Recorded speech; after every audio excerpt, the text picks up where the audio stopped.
বিশেষ এটা অনুৰোধক লৈ মই ৰাইজৰ মাজত আহিব লগা হ'ল। কথাটো হ'ল প্ৰাইভেট গাড়ীৰ কথা লৈ মানে কিছু কথা মানে ৰাইজসকলক জনাব লাগিব।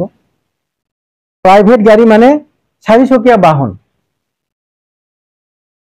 যেনে মাৰুতি, মহেন্দ্ৰ বলেৰো, ইনোভা, ফৰ্চুনাৰ, এনেকুৱা যিকোনো চাৰিচকীয়া বাহন প্ৰাইভেট গাড়ী, এই গাড়ীবিলাকৰ কথালৈ মানে ৰাইজৰ মাজত মই আহিব লগা হ'ল। এইখিনিতে জানিব লগা কথাটো হ'ল যে এনেকুৱা প্ৰাইভেট গাড়ী ৰেজিষ্ট্ৰেশ্যন কৰাৰ সময়ত কোনোবা যদি সম্পূৰ্ণ ফিজ নিদি পেলাই, মানে কিছুমানে কি কৰে আধা দি পেলাই 5 বছৰৰ ৰেজিষ্ট্ৰেশ্যন কৰিছে, 500 টকাখিনি পাছত দিম বুলি ভাবি পেলাই মানে সম্পূৰ্ণ দিয়া নাই। তো এনেকা কৰি কোনোবা যদি গাড়ীৰ ৰেজিষ্ট্ৰেশ্যন হোৱাৰ পিছত আধা দি পেলাই গাড়ী সম্পূৰ্ণ টেক্স নিদিয়াকে কাৰোবাৰ গাড়ী যদি চলি আছে, তেওঁলোকে খুব স্পষ্টভাৱে মানে জানি লওক বুলি মই আশা কৰিছো যে তেওঁলোকে বাকি যিখিনি টেক্স আছে সেইখিনি অনতি পলমে যাতে আদায় দিয়ে। কাৰণ চেকিংটো চলি আছে চবতে গোটেই অসমত। তো সেইবিলাক গাড়ী ক'ৰবাত যদি চেকিঙত পৰে,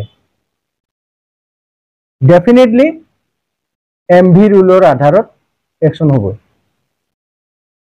কোনোবা ধৰি লওক ফেমিলি মেম্বাৰলৈ গ'ল দূৰত, তাত যদি চেকিংটো চবতে চলি আছে, তো তাত যদি ধৰাত পৰে যে এখন গাড়ী টেক্স নাই, তেতিয়াহ'লেতো একশ্যন হ'ব লগে লগে। তেতিয়া কিমান অসুবিধাৰ সৃষ্টি হ'ব পাৰে। তো সেইবিলাক কথা লৈ পেলাই এইবিলাক কথা চিন্তা কৰি আগতীয়াকৈ আপোনালোকে যাতে এই আধা অংশ যিটো টেক্স, আধা অংশ মানে আৰু এবাৰ কৈছো যে গাড়ী ৰেজিষ্ট্ৰেশ্যন কৰাৰ সময়ত কিছুমানে কি কৰে সম্পূৰ্ণ টেক্স নিদি পেলাই 5 বছৰৰ টেক্স দিয়ে আৰু বাকি টকাটো পাছত দিম বুলি ভাবি থৈ দিয়ে, কিন্তু এনেকে থাকি যায়। তো এনেকে যদি কাৰোবাৰ ভুলত থাকি গৈছে তেতিয়াহ'লে সেইটো তেওঁলোকে অনতি পলমে আদায় দিব লাগে। আমাৰ কোকৰাঝাৰ ডিষ্ট্ৰিক্টত আজিৰ তাৰিখত 750টা এনেকুৱা গাড়ী আছে LMV গাড়ী, আৰু তেওঁলোকৰ বিপৰীতে 1,22,00,000তকৈও বেছি টকা চৰকাৰে পাবলগীয়া আছে। আৰু চৰকাৰে এই যিটো ৰেভিনিউ কালেকশ্যন তাতে খুব মানে খুব ষ্ট্ৰিক্টলি মানে এইটো চাইছে, আৰু চাইছে মানে কি এইটো মানে এইটো দিবই লাগে, এইটো যিহেতু এইটোতো নিজৰ দায়িত্বত পৰি যায়। তো এইবিলাক আহুকালৰ পৰা মানে যাতে আহুকালত নপৰে, অসুবিধা যাতে নপৰে, তেওঁলোকে টেক্সখিনি খুব অন্তি পলমে যাতে দিয়ে। আৰু খুব আজিকালি টেক্স একদম ইজি হৈ গ'ল, অফিচত আহিবই নালাগে। আমি ইয়াতে যি 750টা গাড়ী আমাৰ কোকৰাঝাৰ জিলাত মানে টেক্স ফেইল হয় প্ৰাইভেট গাড়ী চলি আছে, সেই লিষ্টটো শ্বেয়াৰ কৰিম, আপোনালোকে নিজে নিজে চাই ল'ব পাৰিব। আপোনাৰ নাম্বাৰ যদি আছে তাত লগে লগে সেইটো চেক কৰি পেলাই চাওক আপোনাৰ এইটো ঠিক আছে নে নাই। যদি টেক্স দিয়া আছে ইতিমধ্যে তেতিয়াহ'লে চিন্তা নাই, যদি নহয় বোলে এইটো ফেইল হৈ আছে আপুনি অনতি পলমে একশ্যন লওক। আৰু সেই টেক্সটো কেনেকৈ দিব লাগে মই অলপ আগত কোৱা নিচিনা অফিচত আজিকালি আহিব নালাগে, অনলাইনত কেনেকৈ নিজে দিব পাৰে সেই পুৰা সম্পূৰ্ণ সিকুৱেন্সটো সেইটো আমি শ্বেয়াৰ কৰিম, শ্বেয়াৰ কৰিছো। এয়া আপোনালোকে এইটো ভালকে চাই লওক। এই সিকুৱেন্সত গ'লে আপোনালোকে নিজৰ ঘৰতে নিজৰ কম্পিউটাৰত নিজৰ মোবাইলত মানে টেক্সটো দি ল'ব পাৰিব। আৰু যদি নাজানে, কিছুমানে নাজানিব পাৰে, নাজানিলে চিধা অফিচত আহিব পাৰে।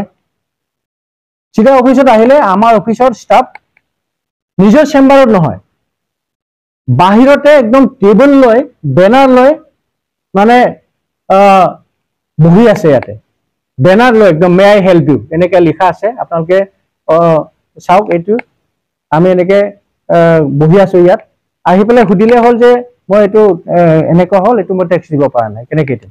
আমাৰ অফিচৰ মানুহে এইটো সুন্দৰকে বুজাই দিব যে এইটো এই ৱেবছাইটত যাওক, এনেকে কৰি পেলাই আপোনালোকে এইটো কৰিলে এইটো কামটো হৈ যাব। আৰু তাতে যদি কিবা অসুবিধা হয় ইয়াৰ সলিউশনৰ দায়িত্ব আমিয়ে ল'ম, যিকোনো প্ৰকাৰে টেক্সটো আমি ৰাখাৰ ব্যৱস্থাটো কৰিম। আচ্ছা, এইটো মানে এটা কথা নিশ্চিতভাৱে জানি থওক, আমাৰ ইয়াতে কোনো ধৰণৰ কেছ পেমেন্ট নহয়, এইটো কন্টেক্টলেছ সাৰ্ভিস, এইটো পুৰা অনলাইন হয়। আৰু ইয়াৰ কাৰণে কোকৰাঝাৰ ডিস্ট্ৰিক্টত যদি নিজে নাজানে আৰু এটা বিকল্প আছে, এইটো হ'ল গোটেই কোকৰাঝাৰ ডিস্ট্ৰিক্টত আজিৰ তাৰিখত 294তকৈও অধিক কম্পিউটাৰ চেণ্টাৰ আছে, যিকোনো চেণ্টাৰত গ'লে তেওঁলোকে বনাই দিব। আৰু কোনোবাই যদি কম্পিউটাৰ চেণ্টাৰে নাজানে তেতিয়াহ'লে এই চেণ্টাৰৰ মানুহ আমাৰ এই অফিচত আহিলে আমি তেওঁলোকক সুন্দৰকে বুজাই দিম।